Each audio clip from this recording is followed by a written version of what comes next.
یہ واقعہ بہت پرانا ہے۔ ایک غریب کسان ایک دیہات میں رہا کرتا تھا۔ اس کا چھوٹا سا ایک کھیت تھا جس میں وہ سبزی ترکاریاں اگایا کرتا تھا، جس سے اس کا گھر اور کاروبار بڑی مشکل سے چلتا تھا۔ چھوٹا سا کھیت ہی اس کی آمدنی کا واحد ذریعہ تھا۔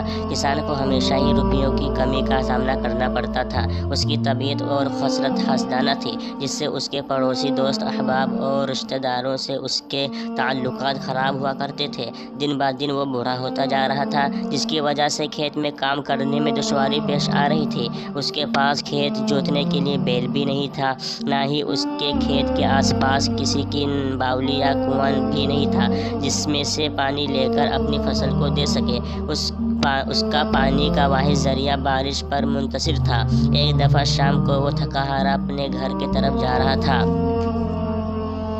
اس کی ملاقات ایک سفید داڑھی والے بزرگ سے ہوئی جو کہ قبہ پہنے ہوئے تھا۔ اس کے ساتھ ایک بیل بھی تھا۔ بوڑھے بزرگ نے کسان سے پوچھا، کیا بات ہے، تم بالکل اداس اور نا امید سے نظر آ رہے ہو؟ اس پر کسان بولا، میں کیسے اپنی پریشانیاں بیاں کروں بزرگ صاحب، میں بہت غریب ہوں، ایک بیل بھی نہیں ہے جس کے ذریعے ہل چلا کر کھیت میں آسانی سے فصل اگا سکوں۔ اس پر بزرگ صاحب نے کہا، اگر تمہیں ایک بیل مل گیا تو حقیقی مانو تم اس کا کیا کرو گے؟ اس پر کسان بولا، اگر ایسا ہوا تو میری خوشی کی کوئی انتہا باقی نہ ہوگی، میری کھیتی کا کام آسانی ہوگا، میری کمائی میں اضافہ ہوگا، گھر کا خرچ آسانی سے چلا سکوں گا، لیکن میں بیل کہاں سے لا سکوں گا اور نہ ہی اتنی رقم ہے کہ کوئی بیل خرید سکوں۔ بزرگ شخص نے کہا، میں تمہیں بیل دوں گا، یہ لو میرا بیل۔ بزرگ نے اپنے بیل کی رسی کسان کے ہاتھ میں پکڑاتے ہوئے آگے بولے، ہاں، اور ایک بات،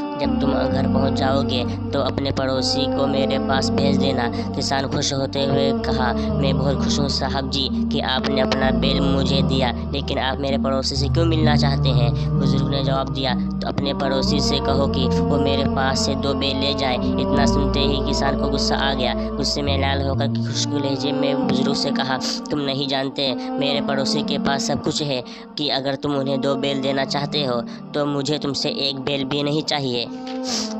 کسان نے بزرگ کے ہاتھ میں رسی پکڑاتے ہوئے کہا، یہ لو اپنا بیل۔ بزرگ نے درد بھری آواز میں کہا، کیا تم جانتے ہو تمہاری بدنصیبی اور غریبی کی وجہ کیا ہے؟ تمہاری پریشانی اور بدنصیبی کی وجہ حسد ہے۔